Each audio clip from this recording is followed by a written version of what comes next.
try not to show yourself up tonight, mate. And if you can keep yourself off the camera so you don't scare Erin, that would be great. No. Right. This podcast hopefully won't contain questionable language, will contain spoilers, won't contain an LL Cool J rap cover, and forges away for another podcast star.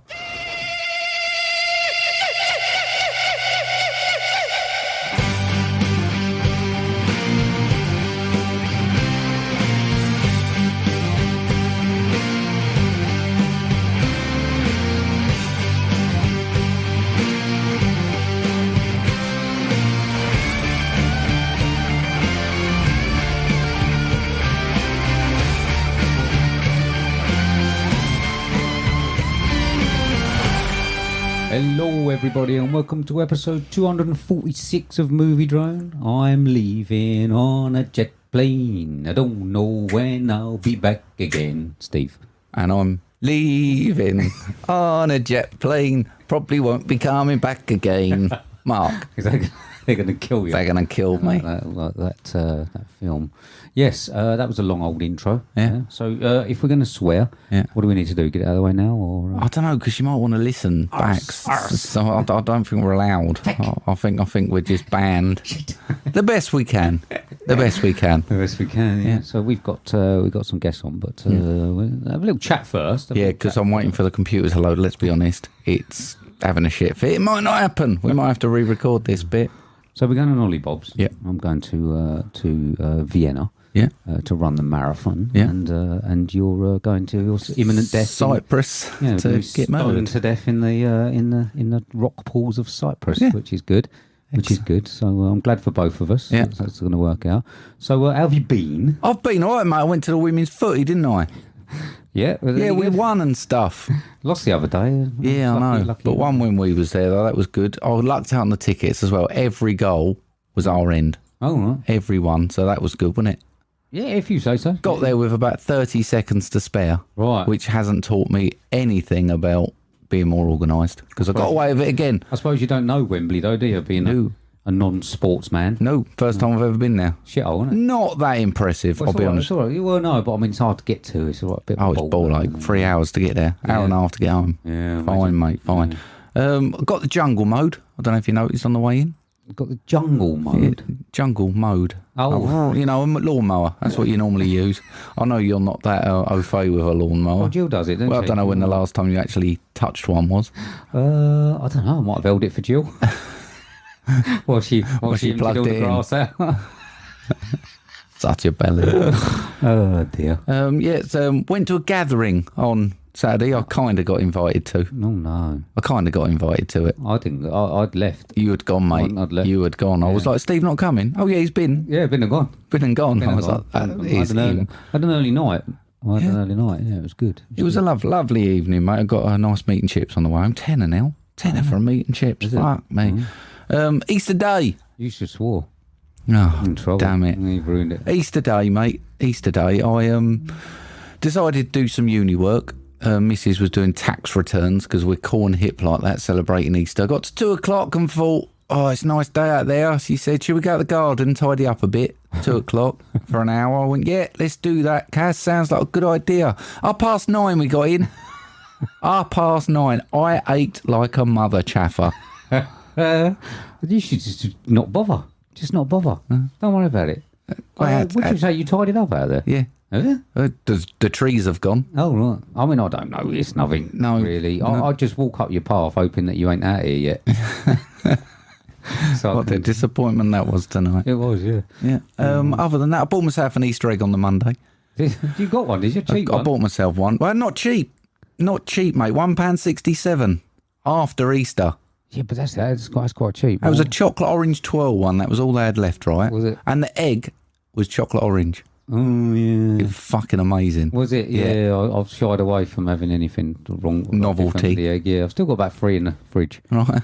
Good ones as well. Yeah. How was your week then, mate? How was your day of chocolate eggs? Yeah, it was good. Yeah. I had a bit of chocolate. I had chocolate and some Easter brownies we bought as well. We properly got involved. Yeah. So that was quite good. Obviously, looking forward to my holiday, and then the little Herbert comes next week as well. Name reveal. Oh, I haven't told you. No, you've told me. But when you said about it, you went, we'll save that. Oh, yeah. Name reveal. I might bleep it out. Yeah. but yeah, he comes next week. So that's exciting. maybe put some photos up. So that's all good, isn't it? On the way out, I called Gill. I think she thought I'd left because I went into the kitchen to come out to leave, and I went in to say goodbye. She had like a dirty film on. Yeah. She's watching that series that Cass told her to watch, mate. Yeah. I know exactly what she's watching. I was like that. I was like, well, what's going on? I've had many a study day sitting there in the snug, as they like to call it, on my laptop, listening, thinking, what the fuck is she? What the chaff is she watching? But yeah, so I think she thought I'd left. Yeah. I caught her red-handed. I don't know what it was. It was something. It's called obsession, yeah. It was that. Yeah. It was that. Oh, is that going round? Is it? Yeah, I think Cass had her in for an appointment today, so they've obviously been talking. Oh, filthy. It is filth. Honestly, filthy. I was sitting there thinking, I really don't know what she's watching. Poke me around. I was like, you're all right? Yep. Casually doing a tax return. I bet she was. Cool. See you later then. I'm going to go and put old Yeller on. You love it. That gets you off, doesn't it, that one? So, yeah, I don't know. Don't know what's going on. So, mate, before we dial the guests in, you got any thanks this week? Yes, mate, I've got thanks to Little Nick, Right Stuff Reviews, Soundtrack Your Life, Timmy, WTM, Keith Noakes, Mike and Oscar, Jamie, Irwin and Lee. Lovely, lovely, lovely. Thank you very much for all those retweets. I've got special thanks this week to Jill, Cassie, Jamie, Russell, Glyn, Shaun Panda Nicolson, Emirate Movies, LJ Humany and McIntyre, Mr. Positivity, Ben and Paul from FilmBusters, Ryan, Karim Helliwell and Dave Horrocks. Thank you all. Thank you indeed. Promo, mate? Yes, mate.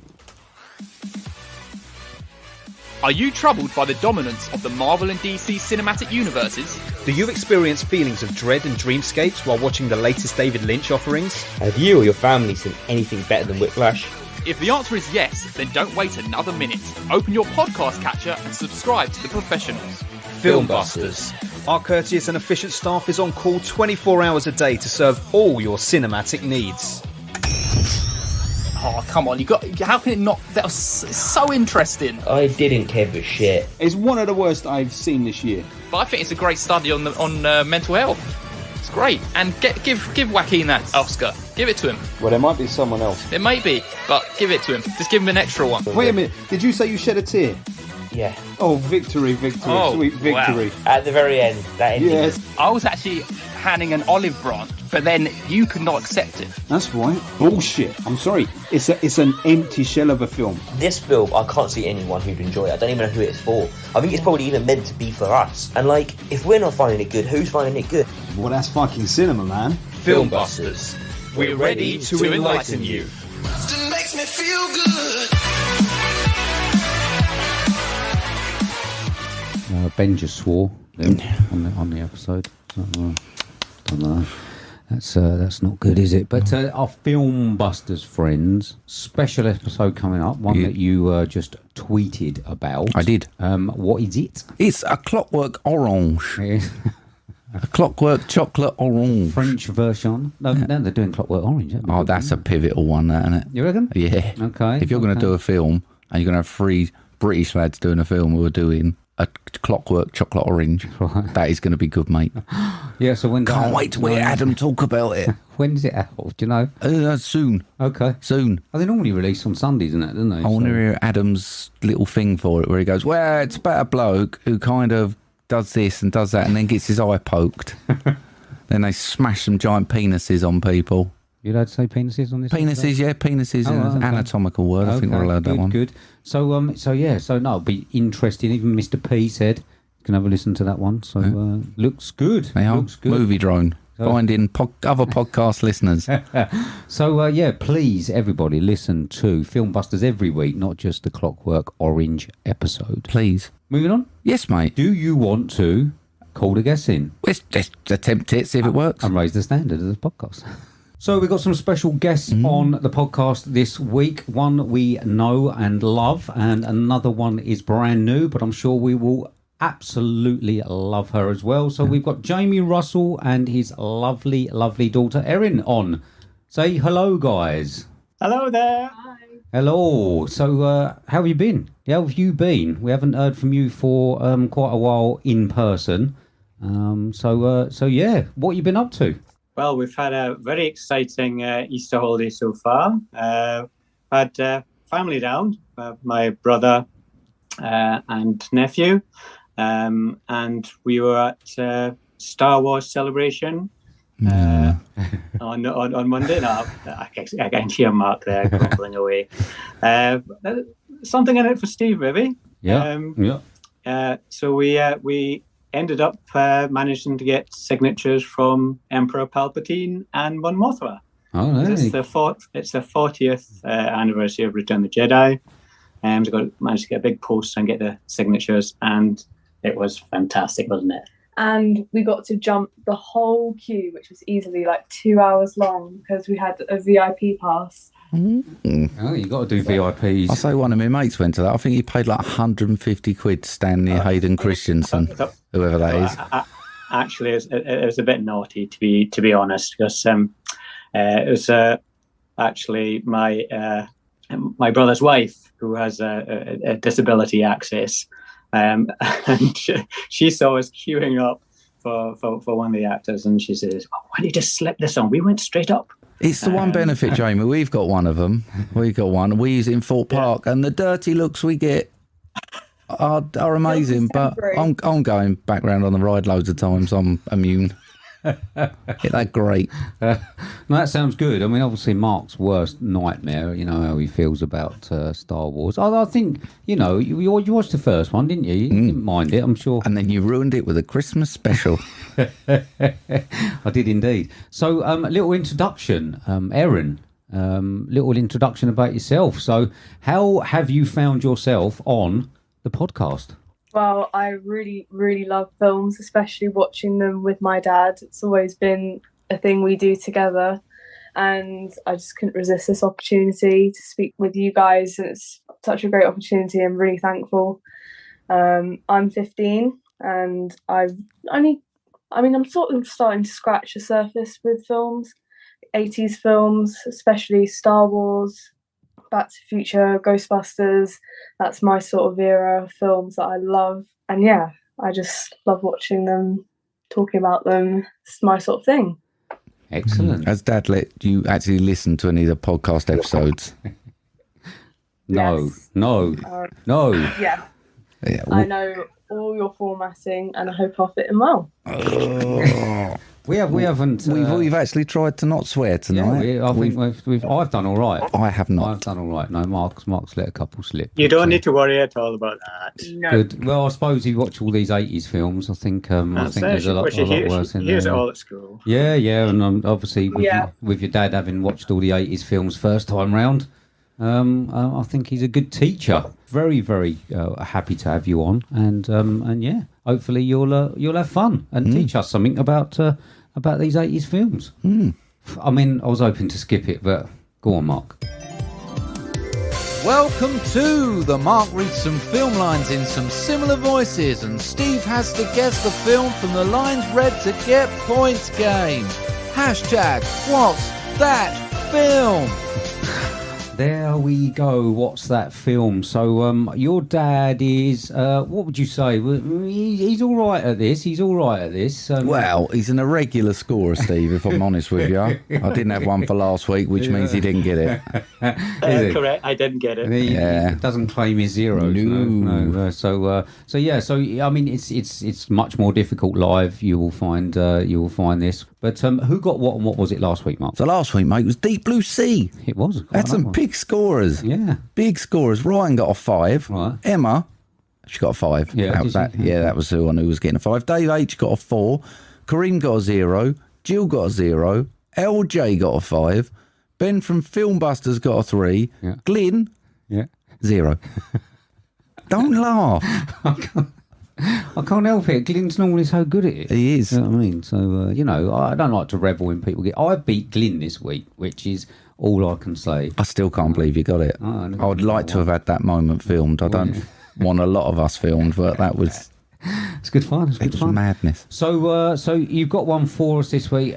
Please tell me it's something that that's not like completely out there for this week when we've got guests. You know, please don't show us up. So, guys, are you ready to play What's That Film? Yes, we are. Have you got your bits of paper? Yes. Right. But this is specifics, right? Okay. Right, 5 points. What's that film? We had part of a slinky, but I straightened it. I was thinking, straightened it. Not for me. As well. No. I think 4 points. What's that film? Very good, Lewis. Short, but pointless. Oh, God. I do know this. No, not for me. I recognise it, but I need more. 3 points. What's that film? You're short, your belly button sticks out too far, and you're a terrible burden on your poor mother. And it's a trilogy. I didn't say trilogy. Oh. I just said specifics. Right, okay. No, from me. No. Oh, I've not done well, have I? No. 2 points. What's that film? And dig this. There was a prophecy. Just before his head died, his last words were, "Death is but a door. Time is but a window. I'll be back." Oh, come on, guys.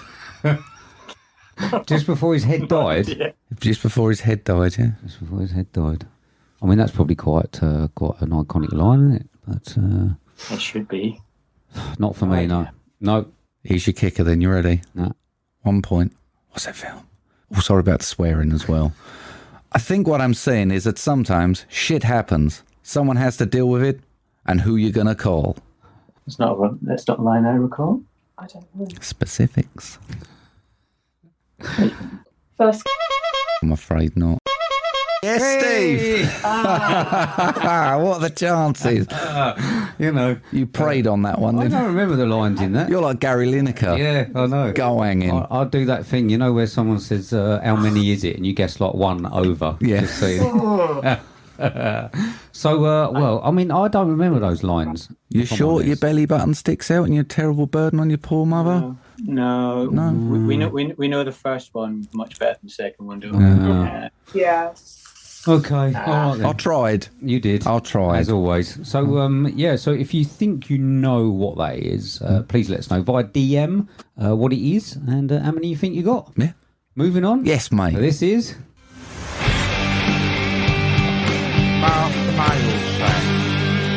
Forgot about that section. Totally. You're showing yourself right up. Finger on the wrong button.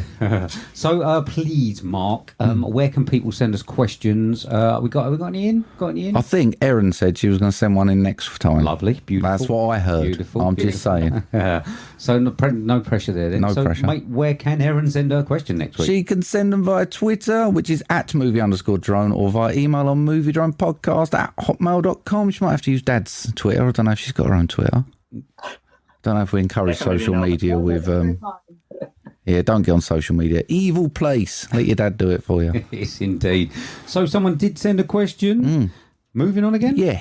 This is the next section. This is the section that we love to call... Question time. Question time, question time, time for the question time. Question time, time for the question time. Yeah, it's not Ed Sheeran, Erin, just in case you... it's just... Sounds like Newton Faulkner. Oh dear, I'm in trouble for that one. So, okay, so someone did send a question, my friend. They did. Who's it from and what's it about? Well, it's from Jamie. I don't know if he wants to read his own question. Jamie, you going to read your own question? Oh, I wasn't expecting that. Is it the top 5 wigs? Top 5 teacher / mentor type people. I was only joking. Yes. Don't joke on here. We don't allow jokes. That's our job. I've done the wigs. You're not supposed to have fun. No fun here. Yeah, so question, top 10 teachers. Top 10? 5. Top five, mate. Teachers or mentor type people. Who is going first? Guests first, mate. Okay, what you got, guys? So my number one has got to be Dumbledore. Okay, then. All right. She's gone right to the top. Why not? Do you know who Dumbledore is, Mark? Yeah. You do? That's the one who went, "You're a wizard, Harry," isn't he? No? No, that's No. Hagrid. Yeah, no, I don't then. What's the Dumbledore? Dumbledore teaches Harry everything he knows. I've got the right series then. Yeah, Harry Potter.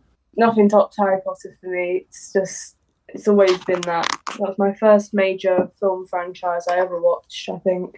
And Dumbledore always stuck with me. And even though my Dumbledore would be Richard Harris rather than Michael Gambon, because he had this aura of like calmness and just wiseness about him, but obviously actor did pass on, so Michael Gambon equally as inspiring but more on the louder side, I have to admit.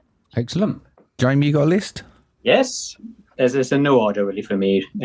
I'll go for John Keating, so that's Robin Williams and Dead Poets Society. Good choice, good choice.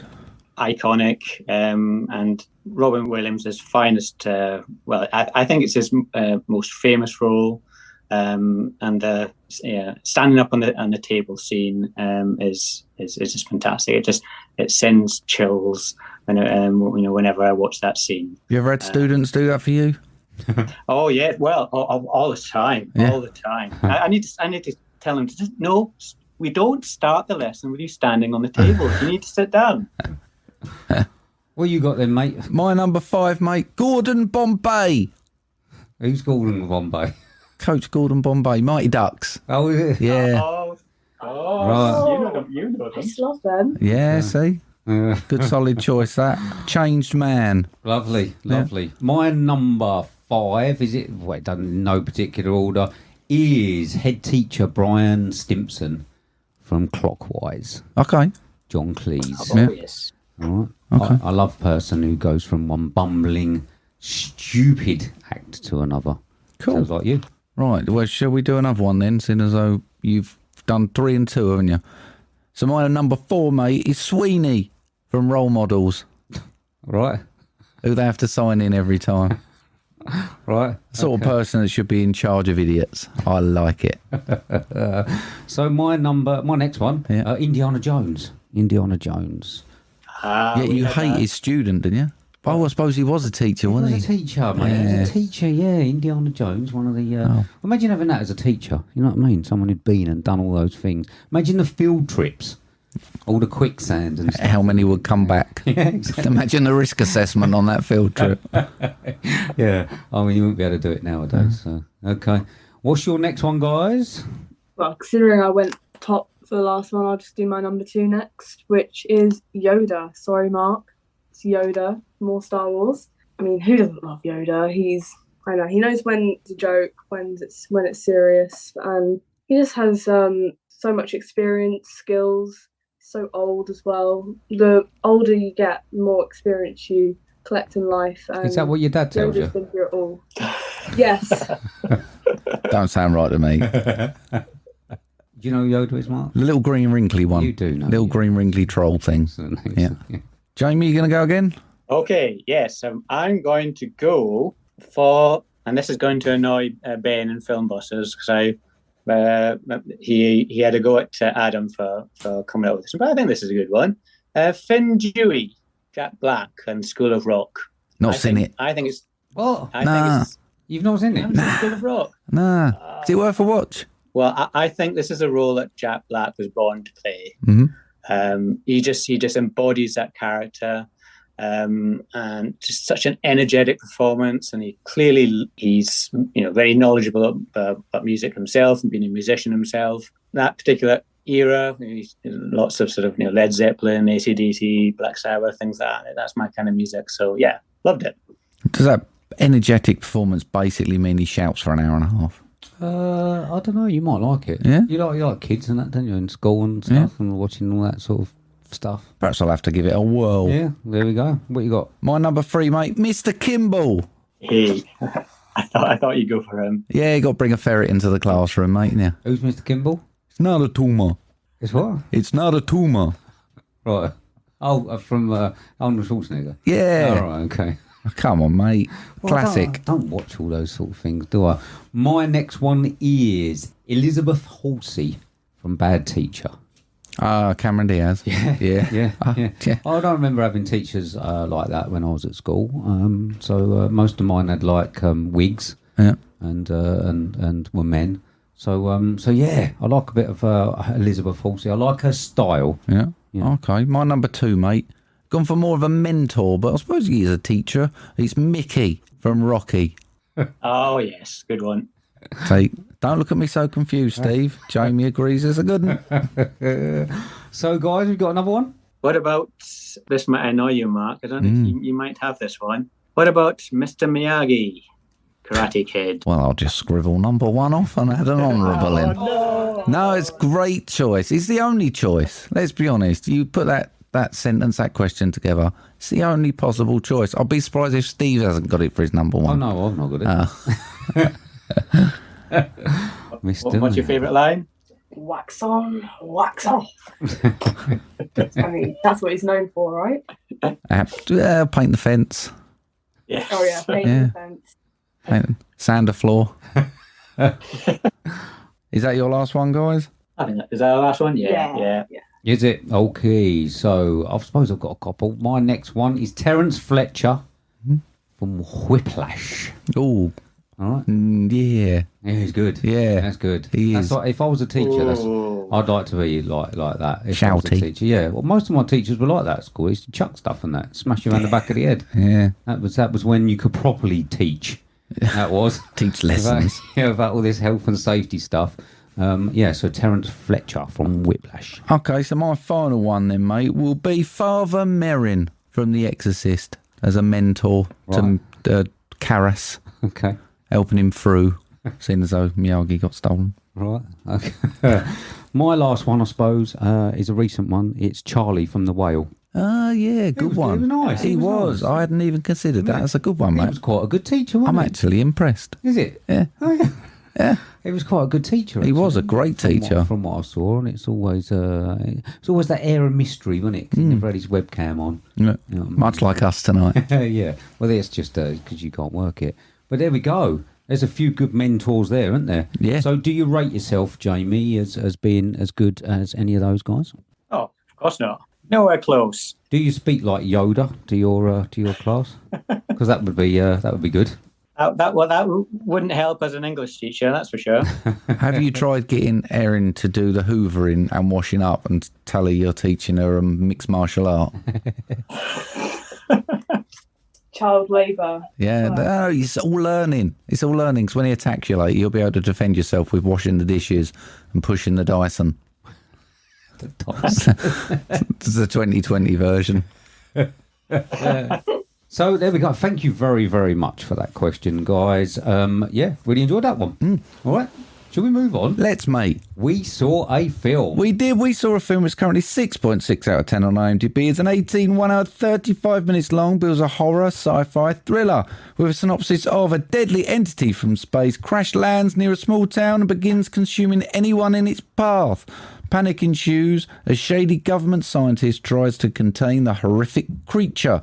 $19 million budget, a lot of watermelons in that, grossing $8.2 million. This is directed by Chuck Russell, starring Kevin Dillon, Shawnee Smith, Donovan Leitch, Jeffrey DeMunn, Candy Clark and Joe Sanaka. This was 1988's The Blob. Clip.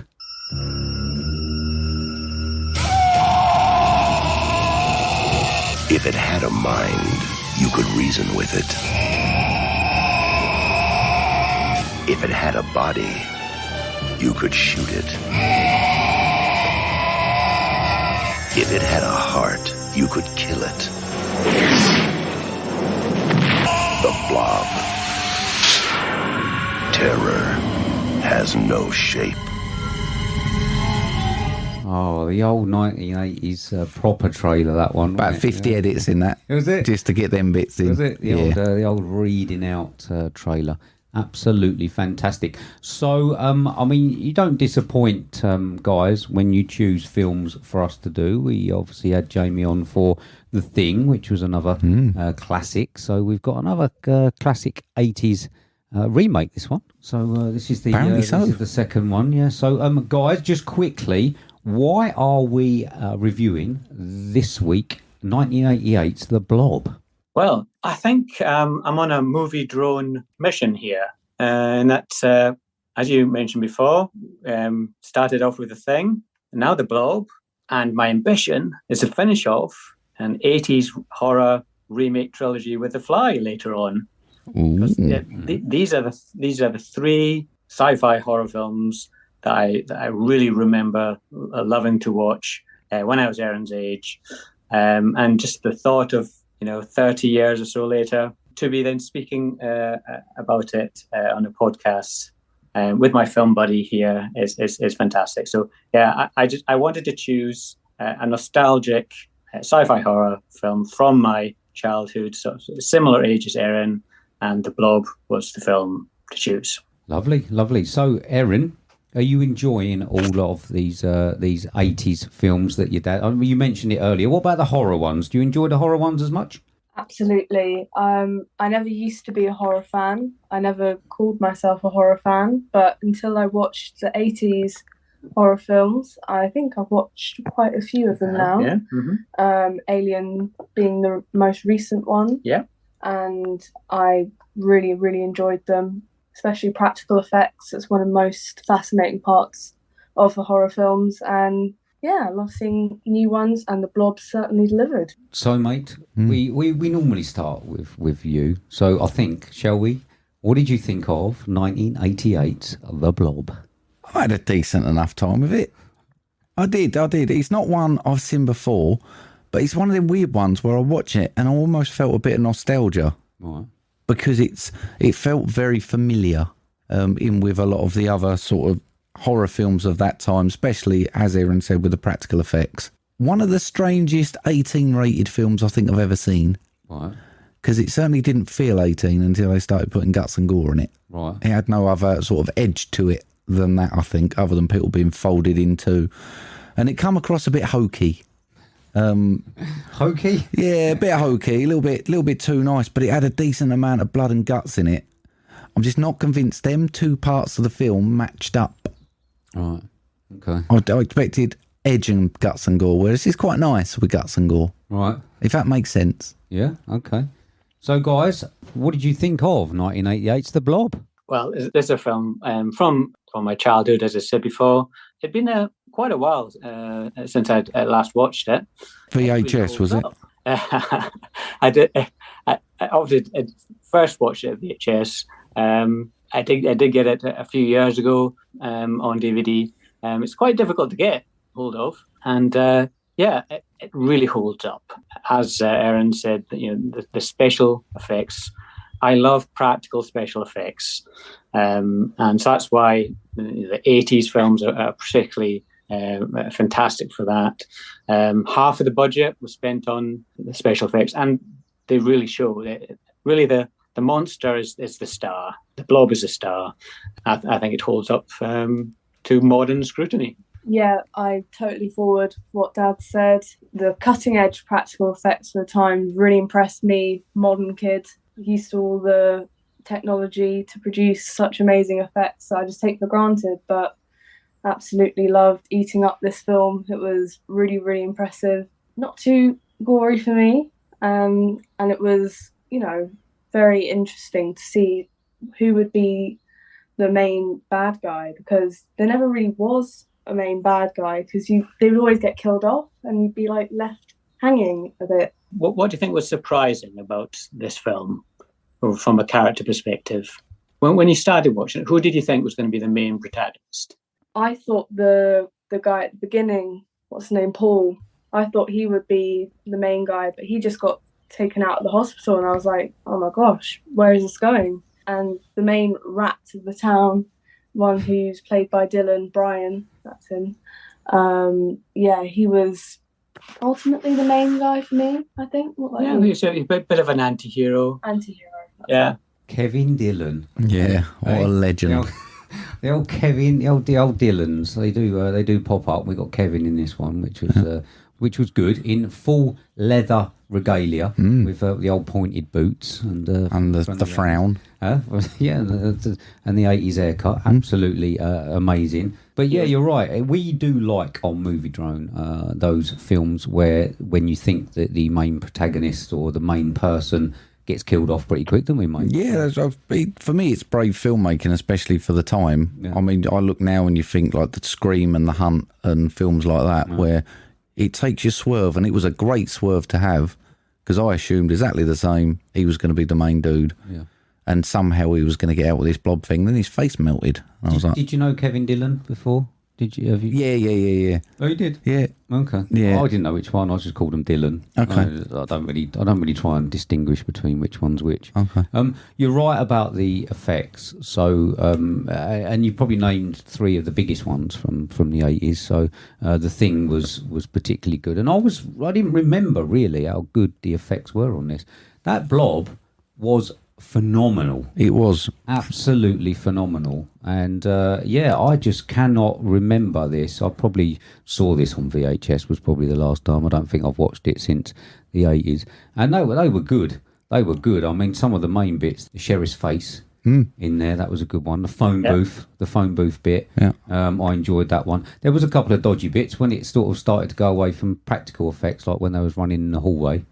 And we had sort of like early CGI was exactly dodgy. what I've got, mate. I thought for when it got to the green screen stuff, I thought it showed its age. Yeah, that bit hadn't aged so well, but it wasn't much. There wasn't much. The practicals were above and beyond. They were absolutely bang on. Yeah. And that's why I think I got that nostalgia bit from it, because you're almost going back to a time when that was in film rather than just everything being CGI. Yeah. I mean, the characters themselves, the bad boy Kevin Dillon, didn't really have that many. Obviously, we had the lady. The rest of it, they sort of killed off what I would say were the bigger people. The sheriff got through them, didn't they? And the waitress. So, Erin, having not been, what do you think of the 80s as a decade of filmmaking, or do you like the style of the 80s films? What is it about 80s films? Because obviously you never lived through that and sort of like the music and that sort of thing and watch that then. So I'm interested to find out what is appealing.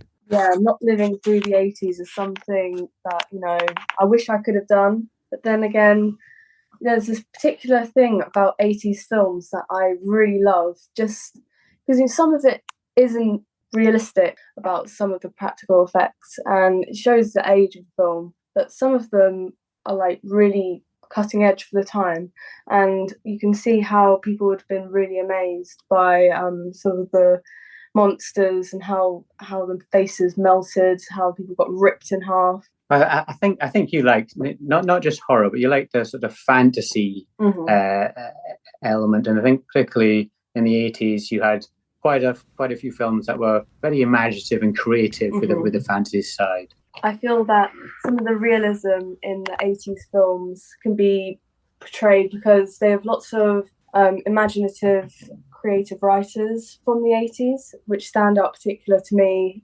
especially because all the trademark films, horror films from the 80s are the ones we love the most, like The Thing, Aliens, Terminator, and it's got a particular style of the effects that I love that just can't be replicated now. I think you missed the Goonies off that list. Well, I mean, I think how jealous are everyone else here that Erin's getting to watch these films for the first time. Obviously, we get that saturation. So we were talking about Back to the Future, and we've watched it so many times. It's been on that sort of we've got a little bit saturated with it. But just being able to watch things like Terminator and Alien and that for the first time just must be fantastic. Can't remember first time we watched it. We're very, very jealous.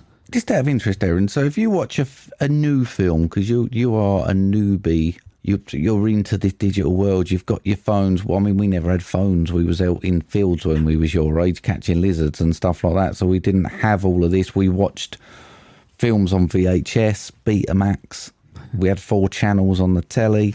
Steve might have only remembered 3 channels on the telly. But like, you've got that direct comparison. We have that nostalgia part where we look back at those old films, and we probably like them a little bit more because of the feelings we had when we were kids, and that was the cutting edge bit. Do you prefer the older ones, or do you look at these new ones that are all CGI and are you amazed by them, or do they leave you feeling a bit empty? Well, that's a good point you're making, because I feel that sometimes the effects can become a bit too, I don't know, CGI. It's not. Sometimes there's like more realism behind the older films because they had to do so much creative genius in order to make some effects possible.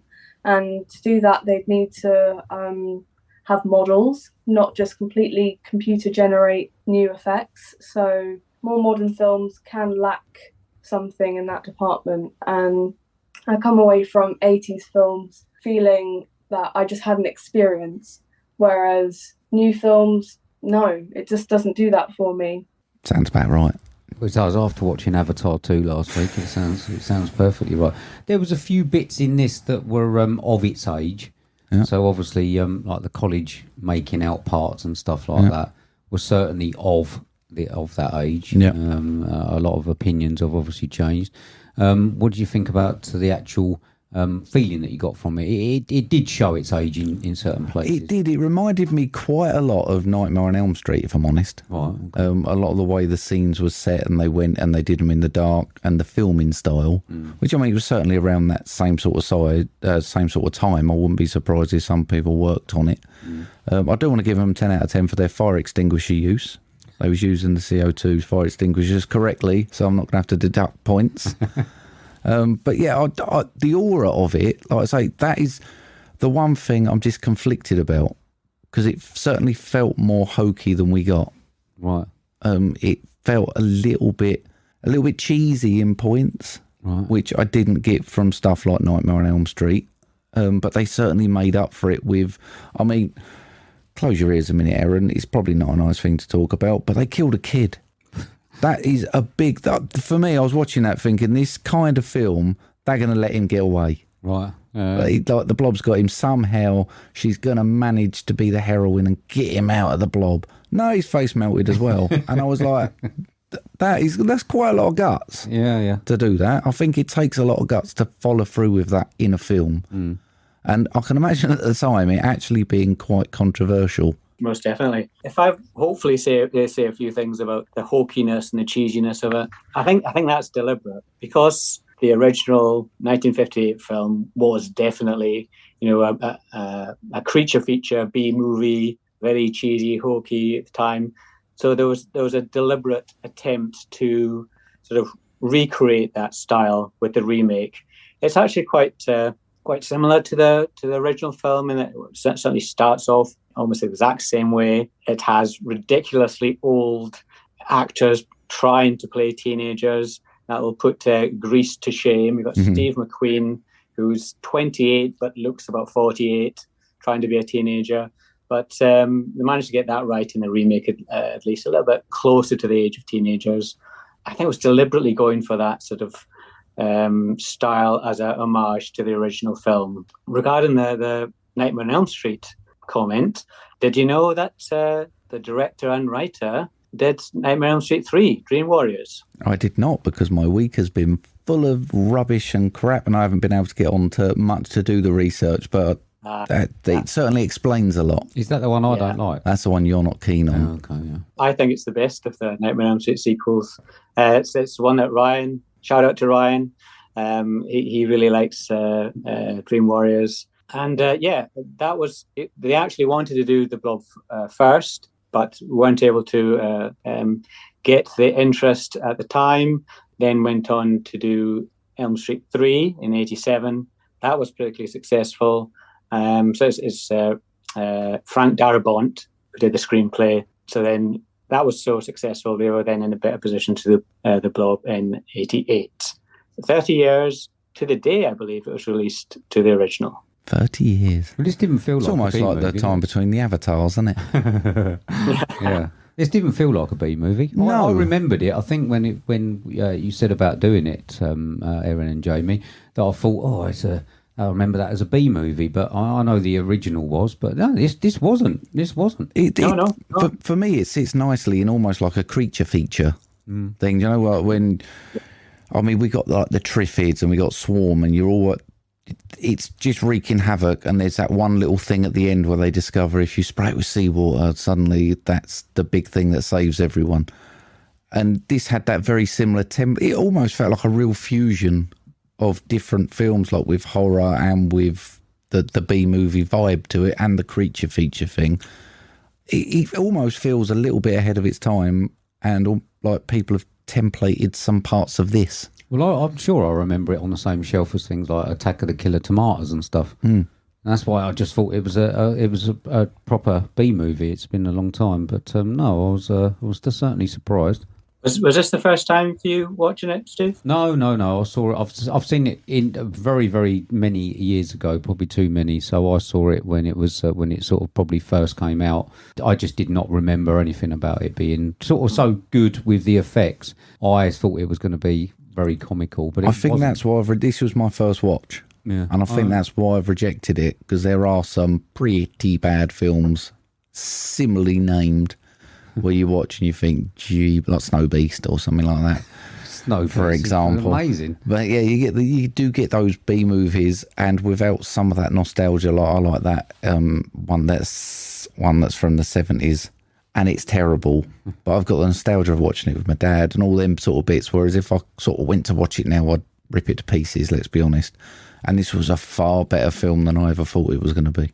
Have you guys looked into how they done the Blob, how they actually made the Blob and stuff? It was a thickening agent, I think. I read. I think the kids call it slime now. They've all got their little mini blobs, and they make the kits. All right.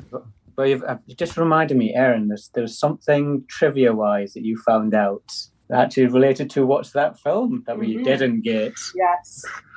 So, shocker, we didn't get Ghostbusters 2, but you might recognise that the slimy pink goo from Ghostbusters 2, which is found all over the tunnels, is actually deleted scenes of the Blob, the actual monster, and it's used in the Ghostbusters film. I'm going to show Steve my notes, because I've literally got on there. I couldn't help but keep thinking of Ghostbusters 2. Really?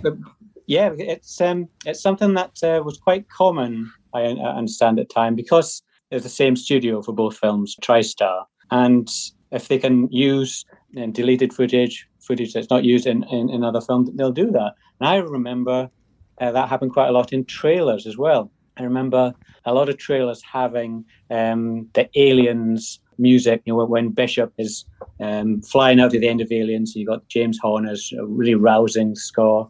That was frequently used in lots of other 20th Century Fox trailers. So it was obviously quite common practice at the time. And yeah, when Erin watched it with me, she said, that looks like Ghostbusters 2. And so we looked into it, and yeah. Lo and behold. Yeah, I suppose film was expensive. Yeah, I suppose so. Yeah, you might as well keep the budgets down. Yeah, absolutely. Can I bring something up? And I don't know if everyone's going to agree. I've kind of made it a nice word, but what a shite ending. Well, this. Like, we've spent an hour and a half with this blob that's running away and it's killing everyone. Good length. Yeah, it was lovely length of film. It was really good. And I could have done without that final scene that I can only assume, tried to set it up for the Blob 2. Because we suddenly can keep it in a sweet jar. Right. This terrifying blob thing that could smash its way through anything. And he's got it in a sweet jar. Yeah, but it didn't have the volume, did it? Mark, I'm going to have to disagree with you there. And Erin's shaking her head as well. You've unleashed the teacher here. Right. Okay. I thought it was a great ending. One thing that I think is you can read into this film. I think you can take it on multiple levels. You can take it as an entertaining film. It is, particularly for the first half. It rockets along, and it's just good fun. But there's a clear sort of undercurrent as well of sort of anti-authority ideology running throughout the film. So it's very sort of anti-government, anti-police, anti-religion, anti-institution. So the ending, where you have this very sort of creepy vicar/priest guy who was introduced earlier, and he sees this as an opportunity. This is like the second coming for him, and he's a dangerous person. You get a sense he's got hold of. This is the beginnings of what will. I know you say it's sort of a little jar, but that's how the blob started, as this small globule basically but then becomes as it absorbs its victims. So it's a terrifying prospect to have this biological weapon. That's another thing it's not an alien as we at first thought. This is actually something that the government has engineered. It's biological. It's a weapon. That can be beaten with a fire extinguisher, let's be honest. If it comes at me, I'll just give psht, psht. We now know how to defeat it. Will you just have some handily placed snowmaking machines sat in a garage? God, you just suck the fun out of everything, didn't Sorry, I don't mean to suck the fun out. I just felt that final scene, for me, was like the new school Stingers when I sat and watched John Wick 4 the other day, and I just watched the stinger on it and was like, don't. And I think without that 20-second final scene, you might have liked it. I think for me, without it, I could have done, but it felt like it was really trying to lead itself to something. Did we ever get a Blob 2? Did they ever write it? Did they ever... No, because the film did a thing. It failed at the box office. So it was clearly an attempt to establish a franchise. But yeah, it disappointed the box office, and that was it. But which is a shame, isn't it? When you see the quality of what they've done and actually what they've produced and how groundbreaking it probably was, that it didn't get the support it probably needed. I don't think it was marketed very well in the end. How do you market? I was going to say, I don't know how you market the Blob. I mean, I can't imagine that. It's the trailer and stuff, and just have it, and it's called the Blob. I mean, it's got to be difficult to market, isn't it? Really? You think so? But apparently, the director was really disappointed with how it was marketed. I think they ended up being more interested in other, and it depends where it's put on the production line. If it's put against big films that are going to be too much competition. I think it was up against Tom Hanks's Big, and that was a massive film at the time. And a child audience. The Blob is not marketed towards children, which would obviously help. Yeah. I'd say it's brave. I suppose there was more 18s back then. They've sort of gone back on doing 18s now, haven't they, for commercial success? Yeah.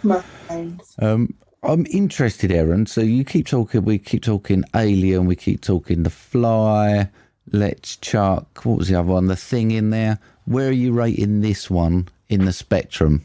Well, you haven't seen The Fly yet. That's one that I've held off. I'm thinking she's not quite ready for David Cronenberg body horror. You don't want to be getting up in the middle of the night to screams. No, The Fly terrified my brother when he watched at your age. So I'm going to leave that for a little bit longer. He had nightmares after that film. Well, yeah, obviously, I think really highly of these collections of horror films that I'm currently going through. I was personally really impressed with The Blob, and I would place it roughly between maybe Thing and Alien.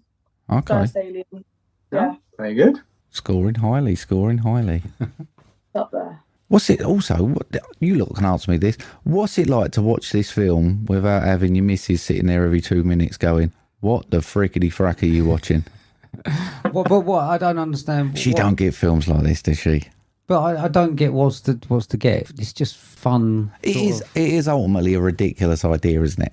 As far as horror villains go, you would The hope Blob. so. Yeah, you would hope so. Yeah. But I mean, she don't get the enjoyment out of these films that I do. I thought it was. I was sitting there laughing, belly laughing, when some of them were getting eaten, and every 2 minutes, like, what are you watching? Is this one of Steve's ones? No, it's Jamie's one. Oh, there's another one. Well, no, I mean, Jill comes into the room and just looks at the telly and just tuts and just goes out, and that's it. I think we've got to that situation there where we've been together long enough. And she's seen some films. She's seen me watching some films. Yeah. I've made her sit through Greasy Strangler and stuff like that. So I don't know. It's nice. I mean, I'm jealous of obviously Jamie and Erin being able to watch it. I don't have anyone to watch these films. No. With. I don't have that. Jill won't watch them. So I've got little and starting to watch films like this with me. I had to watch Green Mile and bits, but she's a few years younger than Erin. I think she's got a few more years before I can start introducing her to stuff like this. Do you think she'll like The Blob and stuff like that? Do you think she'll find that funny? I'd hope so. I think she seems to have, similar to Erin, she seems to have a good taste in film. She likes to see it and she likes to watch them. But there has been a couple that she has to sleep with her bedroom door open now. Right.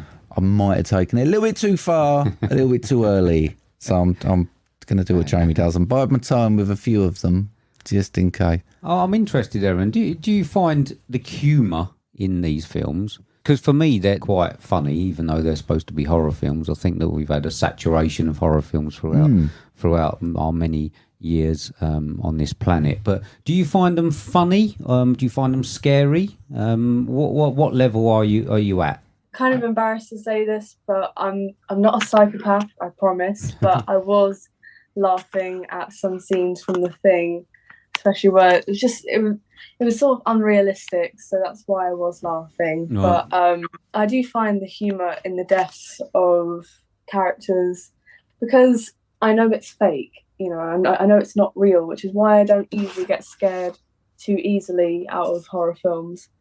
And so on top of that, you talked about the kid's death earlier, how it's quite controversial at the time, but I absolutely hated the kid. I found him really naggy, annoying, and I sort of took a little bit of justice out of his death, because I think it's what the viewers sort of were wanting in the end, and I was rooting for it. I was like, "Come on, get him!"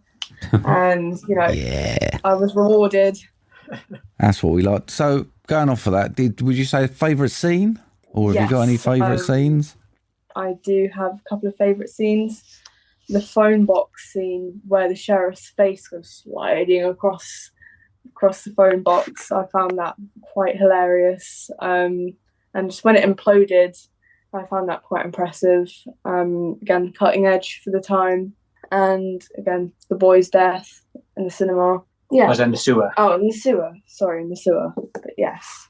Steve? I mean, it's got to be the phone box, and okay. It's the sheriff bit, I suppose, because I didn't expect the sheriff and the waitress to die. Okay. If I'm honest, I thought that they was going to be like a sort of sub story.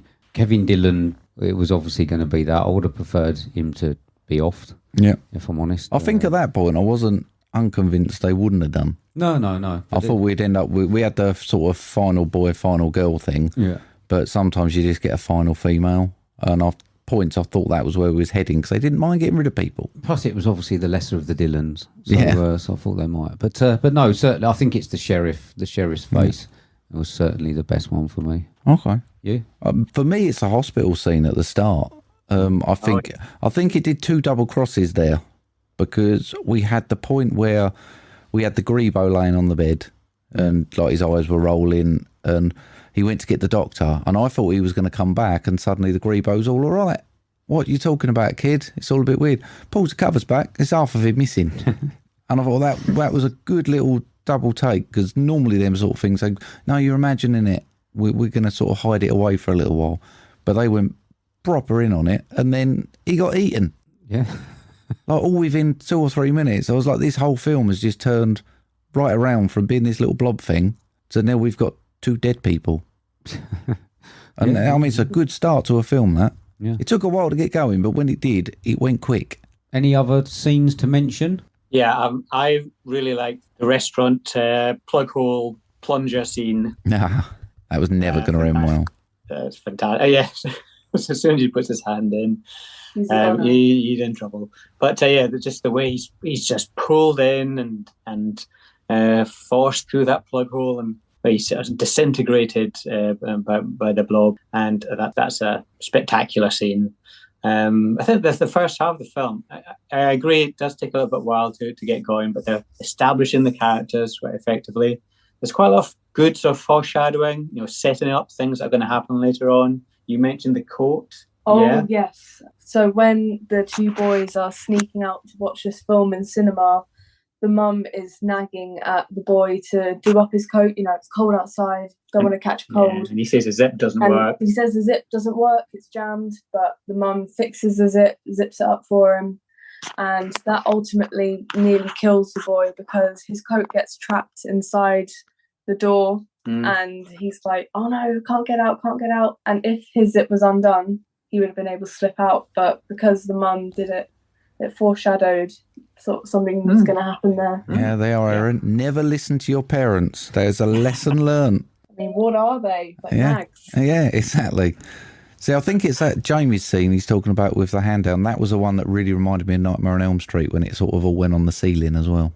Is that garbage disposal a good idea? No. To have that? Why do they have that? Do they still have them in America, those garbage disposal?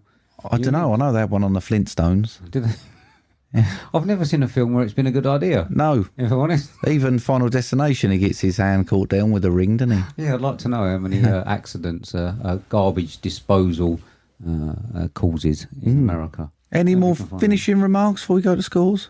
I don't. I'm pleased that I watched it again. I really am surprised that I haven't remembered how good it was. It also makes me want to watch the original again just to see how B-movie that was. Yeah. And yeah, it's sort of in those sort of style of films because I like Invasion of the Body Snatchers and things like that. And I think that for me, this is an example of a remake that I think is better than the original. So yeah, it's good. Guys? I don't have anything else I want to say about the film, but I found out that there's a Blob Fest. Yeah? Yeah, in Pennsylvania. So that's where the original Blob film was filmed in 1958, and it must be a big sort of cult film because every year in Pennsylvania, and it's in the same cinema, so they have a similar sort of cinema scene in the original. So they have a 3-day event, and one of the things that they do in this event is they recreate the theatre scene. They all make it up to look like the 1958 film, and the actors are all dressed up to look like characters. And and there's lots of other sort of celebrations linked into. I think it's the original film. I think they do have actors who may come in from the remake, but it's basically the original film that seems to have this odd cult following. That's awesome. It's a long old way to go. Yeah, I'll probably YouTube it. I'd like to go to something like that. I would go if it was down the road. Yeah. It's in July in Pennsylvania. Yeah, if it was down the road and I was free. It's something that Ryan might be interested in. Yeah, yeah. Well, I'm interested in going, but... Where's Pennsylvania in regards to Florida, though? Because everything over there is like a 12-hour flight, even if you're going within country, isn't it? Yeah, I don't think it's close, if I'm honest. It's near New York, isn't it? Is it? Yeah. No idea. Oh, there, he can fly up. Oh, yeah, he's fine, yeah. Ryan, you going? Let us know what it's like. Yeah. Live stream it. Yeah. Right, scores. Who can first? I need to explain to Erin this is out of 100. I'd say over 90 I did thoroughly enjoy it and I would watch it again. I'd give it a 92. Ooh, it's a big score. It is a big That's score. a big score. Yeah. It is. Go on, Jamie. I wasn't expecting that. I'm going to go for 85. Really good. Really enjoyed it. It's not quite as good as The Thing. That's still my favourite of the three, and I give that a 95 or 6 or something like that. Yeah, 85 is about right for me. Okay. Cool. I mean, obviously, it's not one of my films that I sort of go to from the 80s. There's a lot more horror films that I do watch. I'm glad that I watched it again. I've given it a solid 73. No. What? I got 73. Have you? Yeah. Oh, right. There we go. Yeah, which There I we think is go. quite solid. It is. Yeah. It is certainly for me. But but it's not one that I will watch it again. I will actually watch it again just for the practical effects, to be honest. Obviously not for the sort of like the storyline. I want to watch it on one in magic evenings. I'm on my own. Do you? So I can actually get some snacks and sit and watch it. You should watch it outside on the projector. Get my little thing. projector Yeah, out. no, it should be like one of those. It'd be good. That's a good shelf. That'd be good, yeah. You watched anything else? Have I watched anything else? Only rubbish, mate. Right. Let's be fair. I was studying when so she had that Where the Crawdads Sing. Right. That's all right. That I watched Down to You, All right. and I'm watching this series Beef. Right. A24. It's weird, mate, because I don't like it, Right. but I can't stop watching it. Right. He's got enough to keep me hooked, but I'm not that fussed. Okay. You watched anything else, guys? We haven't watched much this week because we've family and friends over. Well, you mentioned Alien. Mm-hmm. That's one of the last film we watched together. We really enjoyed that. She has seen Aliens as well, but this is my fault with this. I jumped in a little bit, and she watched Aliens first and then Alien, which is how I experienced the films when I was younger. So maybe I just wanted her to have a similar experience to me. But you loved Aliens. Alien, you still liked it? I liked it, yeah. I'd watch it again, but yeah, it was very different to what I was expecting. It wasn't as action packed. It was quite slow to start up with. It sort of lagged a bit in areas, but ultimately got a Sigourney Weaver horror thriller. It's good in all areas, really. I can't disagree about obviously the pacing, but yeah, Aliens obviously more about the one scene, isn't it? I mean, and then Aliens goes mental. I've watched King of New York. Okay, that's it.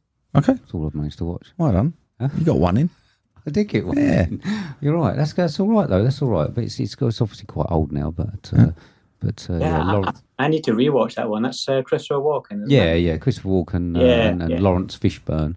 But yeah. So was he Lawrence then or Larry?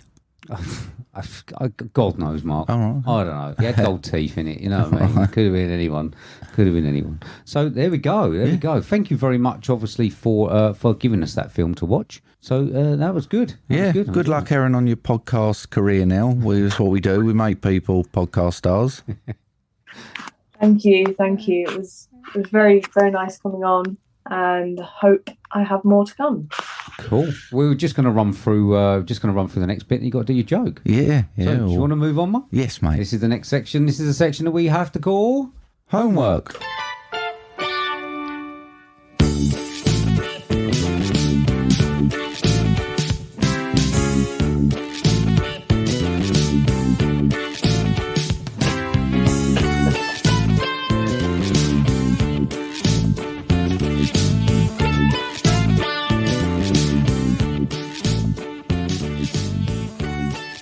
Quick one this week because there's no homework. I'm just going to set you homework for the next time. Ooh. Okay then, mate. I'm giving you a 1977 film directed by Dario Argento, starring Jessica Harper, Stefani Cassini, Flavio Bucci, Miguel Bossi, and others. Running time of 99 minutes. Box office of 1.43 billion lira.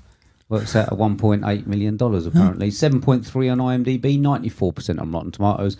With a synopsis of an American newcomer to a prestigious German ballet academy comes to realise that the school is a front for something sinister amid a series of grisly murders. I'm giving you 1977's Suspiria. Oh, Cassie's going to hate you, mate. I'm so pleased. I'm chuffed. Well, we had a little bit of a not a backlash, I'd say, but we've had people saying that the original is better, and I said I wouldn't mind watching it. I was a little bit scared about watching it. Let's watch it. And you're not allowed to watch it, but now you're allowed to watch it. Yeah, I've got to, by law. Yeah, so there we go. I'm actually really excited about that. It's one I've wanted to see, and it'll be a good one to give it a fair comparison to. Good. Thanks. Have you seen Suspiria, Jamie, the original one? I haven't actually. So, and I'm ashamed to admit that. And I know it's one of those giallo classics, and I'm definitely looking forward to watching it. Yeah, good. I am too. So that'd be good. Yeah, we'll get to watch it. So next week's main, mate, you're gonna. Oh, we're not doing one next week. He's going to shock everyone. This is our first week break forever. Since COVID, I think. And it's not a joke. It's not an April Fool, nothing. No. I know that during COVID, I put out your impressions thing, which was fun. And maybe I just ain't got time this week, mate. No. I'm going on holiday. So am I. Midweek. And we're actually going to miss a week, Jamie, for the first time in 4 years or so. You deserve it. Yay, we do deserve it. I think. But I mean, it's going to be weird, isn't it? It's going to be really strange. We'll come back. But I mean, I'm going on holiday, and I don't take my phone with me on holiday, so there'll be no one to publish it. No. You'll be away, so there won't be anyone to edit it, and neither of us be around to record it. So it's kind of make this own decision. Well, I'm running the marathon when it's supposed to go out, so none of us could do it. So we made the decision that we are missing a week. So there we go. We do apologise about that. Mate, do you want to reiterate how people can get us on social media? Absolutely. You can get us on Twitter, which is @movie_drone, or via email on moviedronepodcast@hotmail.com. So thank you very much for coming on, guys. Yeah, thank you so much. Sorry it's been so long. I've been promising. It was more than worth the wait. And Erin, we are really, really, really chuffed about the relationship you have with your dad over film.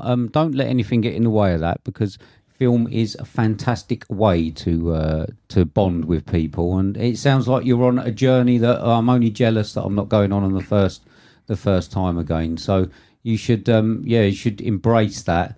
Watch as many films as you can, and certainly don't go to work. Just stay at home. And tell everyone at school about the podcast you was on. Get them to download it.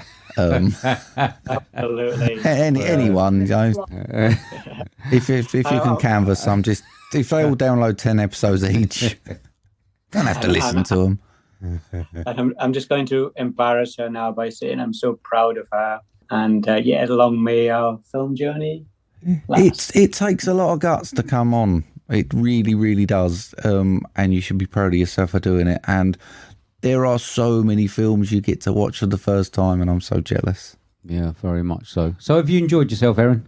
Oh, absolutely. Yeah, it's been great. Good. And we'll certainly have you on again. I'm looking forward to the jokes now. Oh, yeah. Yeah. So, guys, do you want to say goodbye? Say goodbye then, Jamie. Goodbye then, Jamie. Say goodbye then, Erin. Goodbye then, Erin. Bye then, Mark. Bye then. See you later. Bye.